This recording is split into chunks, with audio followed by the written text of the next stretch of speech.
Wonderful. Well, thank everybody for joining this call. Again, we're doing kind of briefings each week, and this week we have a very, very special treat. Rich Goldberg. I don't know if all of you have been following him these last weeks, but I have been, and our team has been, because he is certainly the expert on Iran, who is really at the head of this this whole situation in the Middle East, as we're understanding more and more, learning more and more about that. I just want to introduce Rich. Rich, thank you for being with us on this Hanukkah fifth day. I can't remember how many weeks into the war. I think 10 or 12 weeks into the war. And we have an incredible group of people that are in this call, and people are going to be joining over the next 5 minutes. But I want to just introduce you and thank you for the incredible work that you're doing. Rich is senior advisor at the Foundation for Defense of Democracies think tank. Glad that's not my thing. I'm the senior advisor for, because I might not be able to say it.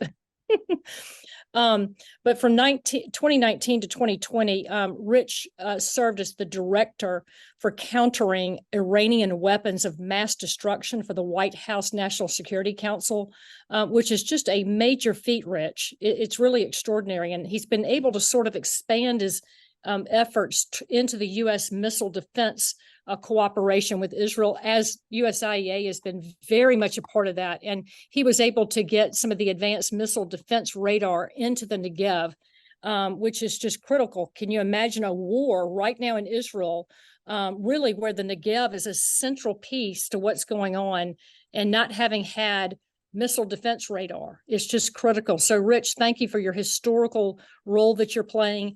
Rich has emerged as the leading architect of the toughest sanctions that have ever been imposed on the Islamic Republic of Iran. And he is the lead Republican negotiator for 3 rounds of the sanctions targeting the central bank of Iran. And on it goes. We want to thank you for the role that you're playing, the leadership role, Rich. And just to begin, I want to ask that you would give us a general overview of how we kind of got to where we are. Since the Trump administration, where the strongest sanctions that ever occurred really on Iran took place, and then how did we get to where we are now? Just give us an overview. Yeah, I think the quick and dirty of it all is during the Obama administration, when we were in the Iran nuclear deal, or the JCPOA as we call it.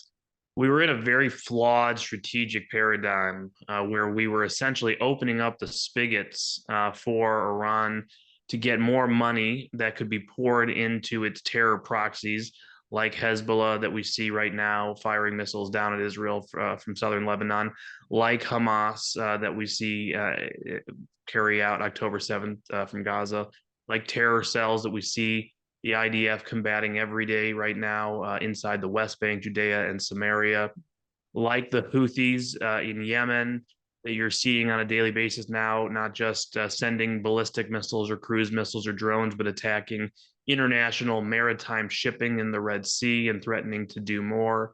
And of course, you see the nightly attacks on our bases in Iraq and Syria. Again, Iran's money provided to their own militias, terrorist groups that they have built and funded in both of those countries to attack the United States and try to drive our influence out of the region.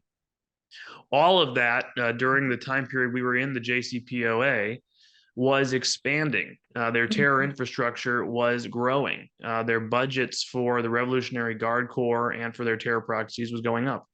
Their budget for their missile program to develop the kind of ballistic missiles and cruise missiles and missile carrying drones that we're seeing on display today, those budgets were going up. The testing cycles for all of those platforms were at historic highs. And in fact, the only thing we were getting in that nuclear deal, while funding all of this terrorism and missile activity, raising the threat against the United States and our allies, was a temporary and very narrow set of concessions on their nuclear program, allowing them to continue in secret to continue research and development towards nuclear weapons, develop these advanced centrifuges we see on display today that allow them to spin uranium very, very fast to higher levels. so they're that much closer to a nuclear breakout scenario, while of course advancing their development of nuclear capable missiles to finally one day put a nuclear device onto a missile and deliver it to its target.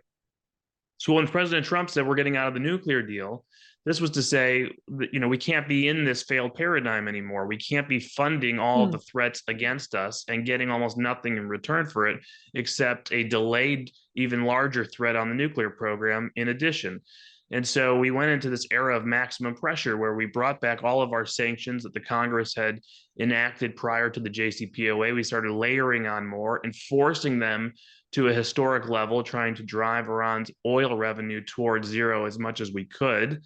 And in fact, what did we see by the end of 2020?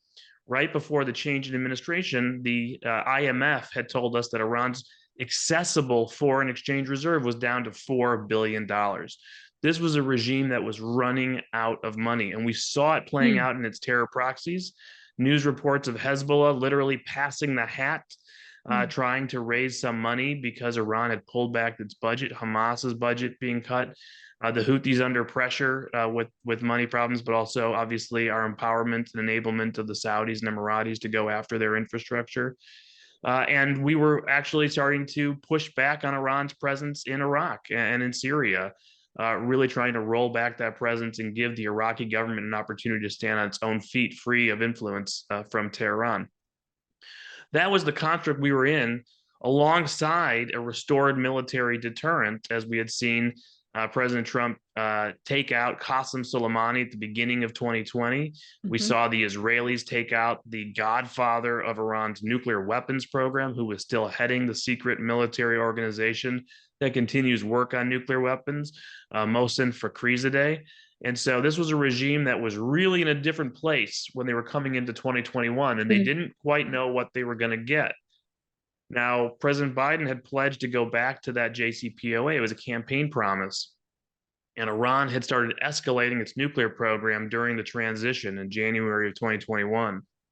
And what happened was we spent the last 2.5 years chasing after the Iranians, trying to get them back into that flawed deal, trying to get back to that flawed construct. We already were starting to allow a lot of the oil sales to increase as part of the incentive, the carrot approach, to try to get the Iranians back in the deal. And then earlier this year, we being Washington, the United States, under this administration, entered into an unacknowledged nuclear agreement with Iran back in May. That was billions and billions of dollars, both money that had been frozen in accounts starting to be made available for Iran's budget support, and then a historic level high of allowing Iran's oil to flow without any sanctions enforcement to China. Again, billions of dollars that we saw the regime starting to enrich themselves with. Where did that money go? That money has gone into its terror infrastructure, as you would expect. It's gone back into their proliferation and missile R&D. It's gone into their support for Russia, for use against Ukraine. And so you see the capabilities now, the expanded budgets of this terror infrastructure on display. What we got for this deal was supposed to be Iran simply agreeing not to go to the 90% weapons grade uranium threshold. That's 90%. So they're staying right under that threshold still today, but expanding the nuclear threat right underneath that threshold. So actually we're facing a broader, deeper, greater threat in the long term again, while allowing all this money to flow, which is being used to fund things like October 7th and Hamas. So this is the dangerous situation we're in. We're seeing the proxies reactivated with budgets in Iraq and Syria. You're seeing what's happening from the Houthis in Yemen. You're seeing what's happening from Hamas. You're seeing Judea and Samaria terror cells. You're seeing Hezbollah. None of this is in a vacuum. None of these are independent actors. They all are taking coordination, direction, in addition to training, resources, equipping from Iran, from the IRGC. And unfortunately, we are still living sort of in an October 6th policy world, in a post-October 7th world, where all that sanctions relief from back in May continues to flow. We have not seen oil sanctions enforcement. We have not seen accounts locked down for the Iranians. So that is the conundrum we are in right now. And the one of the two failed strategic pillars that we're seeing played out. The other failed strategic pillar, of course, are the Qataris, a longtime sponsor and ally of Hamas itself, the Muslim Brotherhood, Islamic extremism throughout the Middle East. Just a quick note on that. But I think it's important to understand the role that Qatar plays as well. This is a country we had gone to post 9/11. They had agreed to host a very important air base, which had expanded into a combined air operations center where we have run 2 wars out of and really become a hub for central command air planning and air operations.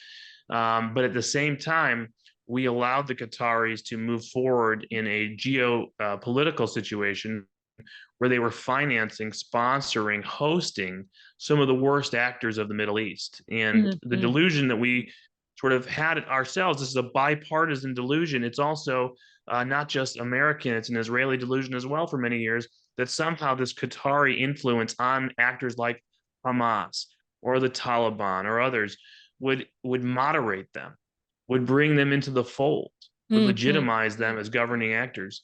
It was a failed recipe for the Taliban, which we saw play out in 2021. And October 7th, we saw that recipe blow up in our faces with the Hamas massacre as well. Again, living in October 6th at the moment, from a policy perspective, Hamas's leadership still alive and well in Qatar.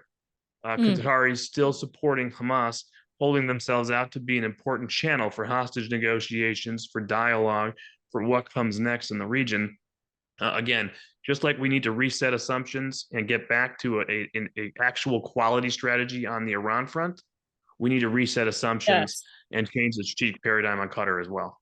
That's so good. Rich, thank you for that. That is a brilliant overview and so completely accurate, just on where we are. It's just hard to believe. It really is that we could have had such a stranglehold on Iran, down to $4 billion that they had in their bank, where they were penniless, to be able to do much. They were strangled. What do you believe today? We're watching, we're really involved with Congress. So there's an act called the SHIP Act that seems very promising. It passed through the House with real strong bipartisan support, is sitting in the Senate now, has bipartisan support there as well. And it seems to treat what you're saying. It has the sanctions going to their petroleum industry, and it sanctions the nations that are trying to do business with Iran. So it has a very holistic approach. Is there anything that you see that this administration could do now against Iran that actually depends on congressional action? And are there sanctions that they can put into place, if Congress authorized it? Talk about that. Glad you brought up the SHIP Act. I would say there's 3 important pieces of legislation that the House has passed that are sitting in the Senate. And if the Senate were to make moves and force votes on certainly 2 of them, I would say all 3 of them would be important.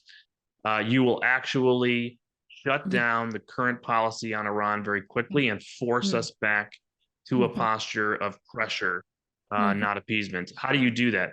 One, you mentioned the SHIP Act. That is a bill that tries to get at this non-enforcement of U.S. sanctions on Iran's oil exports.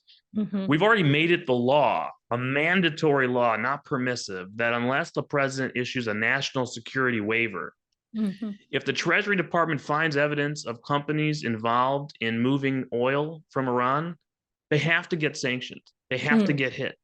They're not doing it. They're basically telling the Treasury Department, don't bring the list to us, because if we don't see the list, we don't have to act on the list. And we know that's happening. I know that's happening. What they do have, though, is a list of the ports in China where this oil is being received. That is an obvious intelligence community function to know where the ships have landed. You may not know exactly who's involved taking them off the ships, where the oil is going, what refineries are involved, et cetera. You may actually know that, but let's assume you don't. You absolutely know the ports involved. Well, this bill, the SHIP Act, basically says the president must impose sanctions on the ports, on the port authorities, all the entities involved in the ports. Well, that would cripple all those ports in China, subject anybody who uses those ports potentially, does business with those ports, to U.S. sanctions as well. That's a major threat against Chinese commerce the president doesn't want to have to use. So That's the dance going on the SHIP Act right now to try to force the administration to crack down on the Yes. oil sales, which they could do by threat of this bill. Two other important things that could happen. Number one, we Mhm. have the No Funds for Iran Act, which just passed in the last 2 weeks Mm. from the House of Representatives. This would force the administration to withdraw waivers and any general licenses from the Treasury Department that have allowed two big spigots of money to open up. The $6 billion that everybody knows about, that Right. was part of the hostage ransom payment that's sitting in Mm. Qatar, and the $10 billion that most people don't know about that was opened even before that. Mm. A waiver, by the way, issued just in the last 3 weeks to continue allowing Iran access to that $10 billion after October 7th. That is money that has been sitting in escrow in Baghdad that we're now allowing to move through Europe, get exchanged for euros, and go into Oman, into Iranian accounts there. $16 billion total or more that Mm. is available now to support the regime's budget imports, basically. And so this bill, if passed into law, would shut down, freeze those accounts, not allow Iran any access to that money. That might be the biggest flashpoint, quite frankly, and something where Yes. you might see Senate Republicans Mhm. force a vote soon enough, which will really upend the nuclear agreement that the administration negotiated earlier in the Mm. year. The last one I will mention is the Massa Act. Okay. This one has to do with human rights and holding Iran accountable for what it has done to its own people since the Mm. killing of Masa Amini and the uprising that we saw. Protests continue every single day in Iran. We just don't hear about it anymore, but it's happening dozens upon dozens. This would force the administration to impose sanctions on the supreme leader, on the Mm. Ayatollah, on everybody around him for human rights purposes. Would still have the same implications as far as freezing assets, etc. Why is that important? Well, if you go back to last fall, when the administration was very close to a much bigger public nuclear deal with Iran that fell through last fall around Labor Day, the administration reportedly had offered to withdraw President Trump's executive order imposing sanctions on the Supreme Leader's office. That's something that the Iranians have asked for in negotiations. If you pass the Massa Act and put mandatory human rights sanctions on the Supreme Leader and his office because of what he's Mm. done to his own people, you Mhm. actually upend that potential carrot as well. Do you see anything else? Do you see anything else, Rich, that they need to do? And why is the White House at this point not willing, or are they willing? Are they changing their mind? Because it seems like Congress is changing their mind. You've got a lot of bipartisan support behind these bills. So are we watching a shift, a change, a pivot in policy potentially? I do not detect a change in policy whatsoever at this point. I see two different policies that don't actually work together. I have a Hamas policy that's sort of a Hamas policy, even though we haven't Mhm. changed our policy on any of Hamas's sponsors like the Qataris or the Iranians, but there's Washington support for Israel militarily in Gaza alone going after Hamas. It's an important thing, right? Mm. I'm very pleased to see the administration just this weekend bypassing any concerns, Yes. providing more shells, mortar shells to the IDF, Mhm. the continued assistance politically, the veto and the Security Council on Friday. These are important things. We should applaud these things, but they are completely disconnected from a larger strategy that enriches and legitimizes the sponsors of Hamas. That doesn't make sense to me. Mhm. So, what could we be doing more? We could be enforcing robust sanctions against any sponsors of Hamas.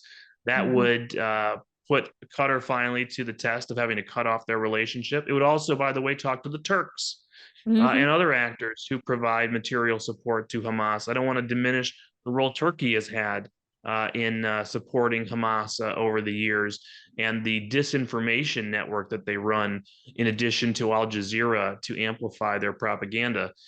So those kind of Hamas type sanctions would be important. Enforcement of our Hezbollah sanctions worldwide would be very important. How about redesignating the Houthis as a Right. foreign terrorist organization? The lowest hanging fruit, as the Houthis on Iran's orders firing Iranian missiles towards U.S. Navy destroyers in the Red Sea on a constant basis It's and incredible. attacking international shipping. We have not done that. We have not Mhm. done that yet. The administration took them off the FTO list, as it's called, the Foreign Terrorist Organization list, in January 2021. One of its first foreign policy moves, by the way, and it's not gone back on. This is a political decision. You have a couple of meetings in the Right. White House, and Mhm. so I just don't see the Iran policy Evidence. changing, unfortunately. I don't see any of these pieces really changing. It's a very micro targeted. We have a Gaza situation. Let's contain to a Gaza policy and keep everything else intact to try to avoid any escalations, as they call the watchword of the White House, Mhm. escalation. We saw that play out on the Russia front Mhm. for a long time. Now we're seeing it play out in the Middle East as well. Mhm. It really, that was very helpful to understand that, because I think there can be that sense that, wow, maybe the White House or this administration is understanding this better, and it seems like they do not quite understand it, or that there's just some things that we're missing that they're doing behind the scenes to try to keep something going there with Iran. It's really frightening, and it's so dangerous and hard to believe. And I think finally Americans are understanding how dangerous this is, and this could be on our soil. All of this, we could really begin to see that uptick in if we don't, deal with Iran. So thank you for that information. Let me ask you this, Rich. The Pentagon said on December 5th that they're ready to help a maritime task force among the allied nations to protect merchant shipping in the Red Sea following the series of Houthi missile attacks. What would that look like? So it would look a lot like what we have done in two other domains in the past. One that people may not remember as well, which was the anti-piracy mission, where we were seeing a major uptick a decade ago in Somali-based piracy. We formed an international task force, a combined task force, to patrol the waters off the Horn of Africa Mhm. and respond to distress calls when possible, provide escort, etc.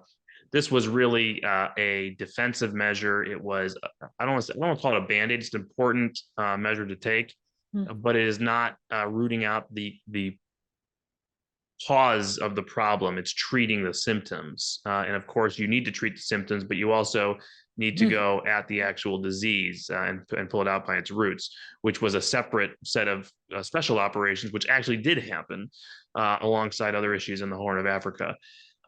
The other place where we've seen this, at least from this administration, this was far more recent. This is pre-October 7th. You'll recall, it just feels like ancient history to everybody, but it was this summer.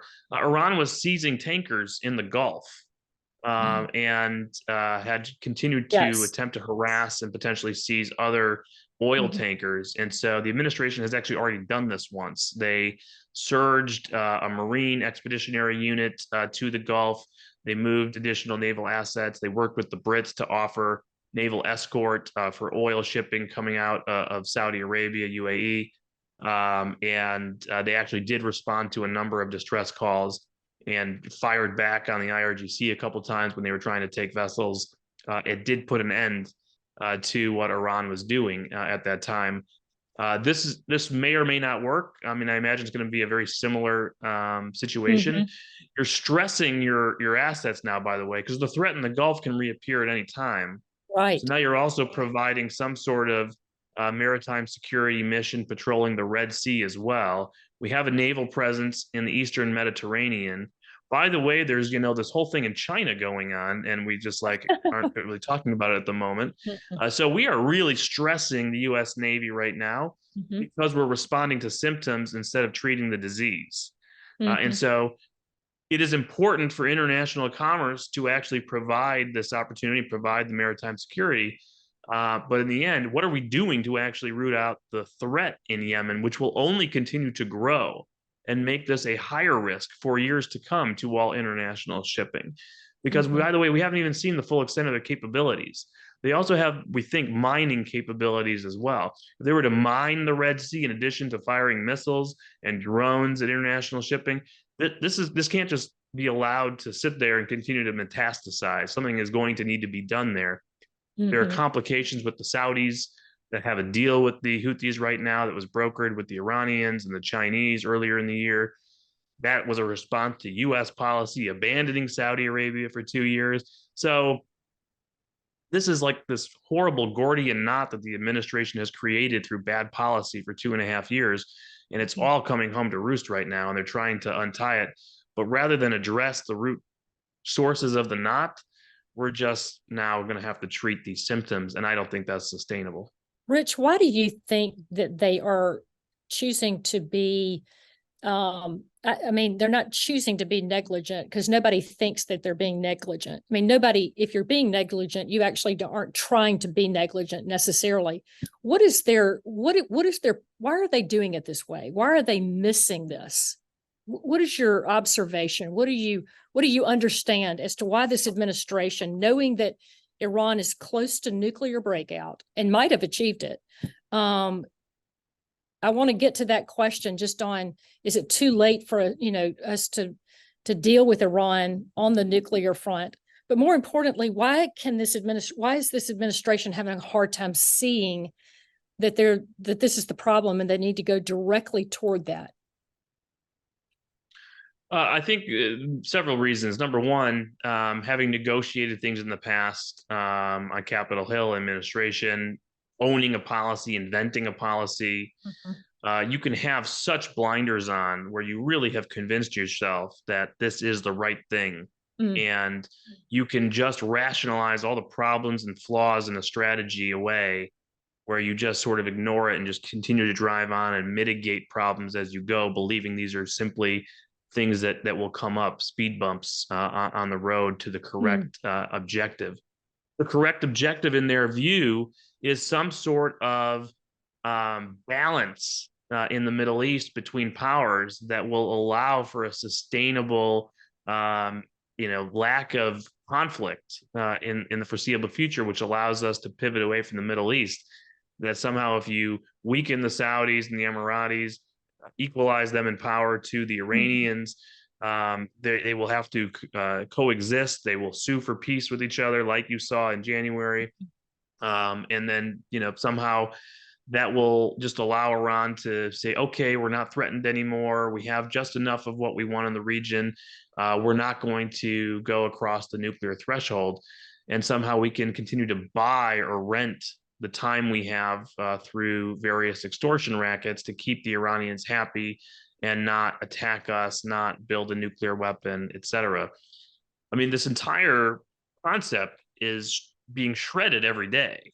It is hard to understand how you can look at the chessboard at the moment and not say this is a completely outrageous set of assumptions that have been disproven at this point.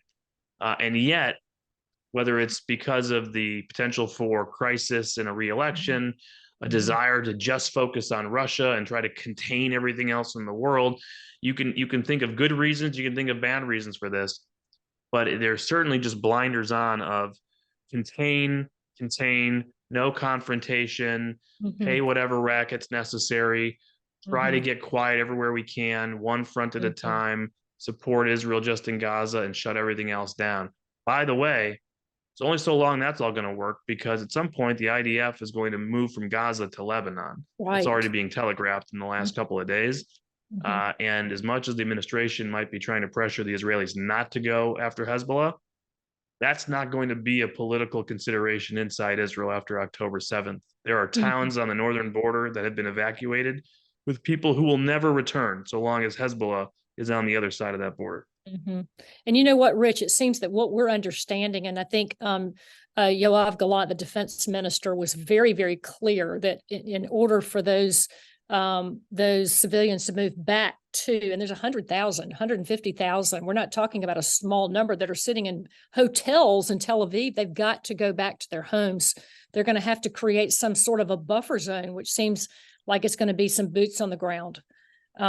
Maybe not. Maybe they'll come to an agreement that they would back all the way up. Hezbollah would back all the way up as they are supposed to be, through some treaty that was formed a while ago. I don't know exactly what it is, but comment on that. Don't you believe that there's going to have to be a buffer zone? I worked on this for almost a decade on Capitol Hill from 2006 until I left the Hill. And we still work on it to some extent today because of the failure. At the end of the Lebanon-Israel War in 2006, the UN Security Council passed a resolution 1701 that basically said that Hezbollah could not be armed, could not have Hmm. a military position south of the Litani River, which Okay. is where its base of operations is in southern Lebanon. This is a large swath of land. Right. It is where the bulk of Hezbollah's 150,000 rockets and missiles are held. It is where they will plan various terror operations against Israel in the future. And this was supposed to be the buffer zone that Like was 20 imagined after that kilometers? war. Is it 20 Yeah, kilometers, something like that?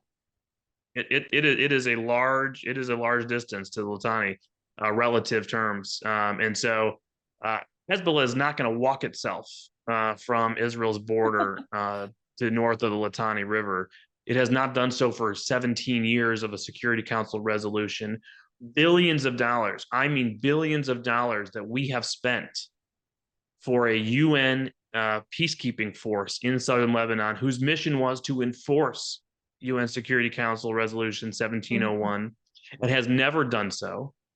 Hmm. Billions of dollars into the Lebanese armed forces to help that UN peacekeeping force enforce that resolution, which it has never done. Hmm. And we're suddenly going to have some sort of political conversation between the Israelis and the Lebanese over border demarcations. And in exchange, Hezbollah is just going to say, like, yeah, we're good. We're going north of the Litani River now. It's not going to happen.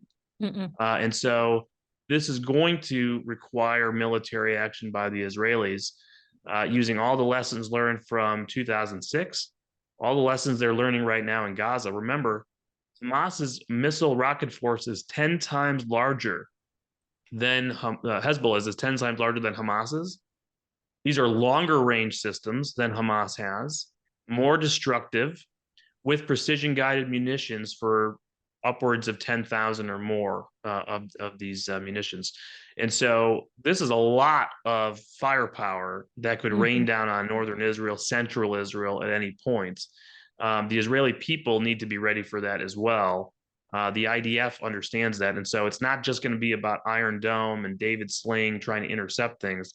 It's going to be a massive, overwhelming force up front from the IAF, from the Israeli Air Force, trying Right. to knock out that capability. And remember, we talk about all of the disinformation from Hamas in Gaza that we see right now on full display from the UN and others. Hamas Mhm. using human shields, Hamas using its weapons, basing its rockets, basing everything in hospitals and schools. Where did they learn that from? Hezbollah. Mm. Hezbollah were the ones that basically invented this. Mm. And so understand that what you see in Gaza exists in southern Lebanon as well. Their missiles, their infrastructure are embedded in civilian population centers as well. There's another major consideration that the Israelis have to think through. Yeah, really, it sounds like it, and no wonder they want to take military control over Gaza as they should for a period of time, because they may end up in a war with Hezbollah, and it's so critical that it's remarkable the time we're in. Rich, I know it's hard to believe, isn't it, that you're even having to breathe all these words. Let me ask you this. We've been leading Congress to Israel since 2011, senior leaders of Congress, and we actually go through the area of Judea and Samaria, the Jewish towns and cities there. And so we've been taking Congress, and one of the focal points, obviously, for Congress is the missile defense program. It's the number one thing they do is they vote on an aid bill to Israel involving missile defense, and it's a major part of the U.S.-Israel collaboration. Do you believe? I mean, Netanyahu for 10 years, solid years, it has been his mantra more than anything else. He has said to every world leader, every ambassador that has come through for as long as I've known him, he has talked about the critical issue with the Iranian nuclear program. And so he has been the world leader trying to lead that foray, keep sanctions on, and it has been an uphill battle every step of the way. Do you think that it's too late for a strike on the Iranian nuclear facilities? No, I don't think so. One facility in particular that merits a immediate strike, if none other, is a new underground facility that has been under construction for a couple of years now near its Natanz nuclear facility. This is, according to public reporting, supposed to be deeper, more hardened than the Mm. Fordo underground facility at Qom. This could be an undeclared nuclear facility. It is likely what it is. If this facility is completed before there's military action against it, that could be unfortunately very game changing for Iran's next moves on its nuclear program, if it is indeed as impenetrable to military strike as reports would suggest. I think that at some point we are going to see action against at least that facility. I don't know when that's going to happen, but I imagine that's in the planning stages, at least for the Israelis. For the rest of the program, they are on the 1 yard line. I think we need to acknowledge that. You're not putting the genie back in the bottle at this point. To the extent that you can reconstitute a maximum pressure campaign sanctions posture on this regime, that is a good thing to deny resources to the world's leading state sponsor of terrorism. It is a good thing for Iran to have less money, period. It is not potentially a solution to its nuclear program at this point.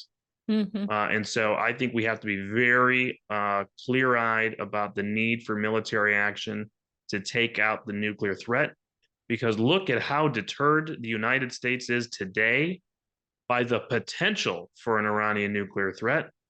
God forbid it was a nuclear threat. I know it. It's unbelievable.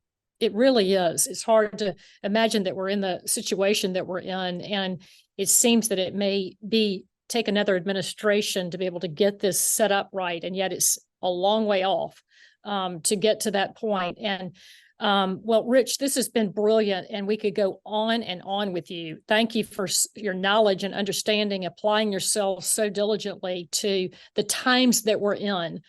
It seems that during Hanukkah, as we light our candles, that we are not unlike the days of the Maccabees, and understaffed, under military, lack of military to be able to overthrow such a prevailing foe. And yet somehow God intervened.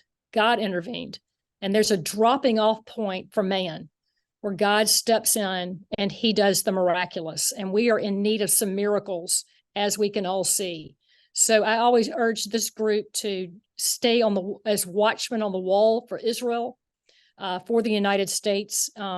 There's a sense of brokering between heaven and earth and making our appeals to God Almighty for his intervention, that he will interdict uniquely in this situation, as he did in all of Israel's wars. We should be expecting it, not hoping and wishing for it. And that's what Hanukkah is about, that expectation, that resolve, and that sense of rededicating ourselves at this time. So, Rich, thank you for being with us. U.S. Israel Education Association, everybody, as you know, is on the Hill, right in the deep of it all, educating Congress on these issues. And we have got a strong foray of leaders on the Hill that understand what needs to take place. This should encourage all of you. I think the effort at this point is really the U.S. administration needing to make a pivot, needing to change the way that they're seeing this and be able to direct the sanctions to change their policy. And we may or may not see it. You would think by now we would be seeing that, a change in policy. And yet, as Rich said, we're not seeing that yet.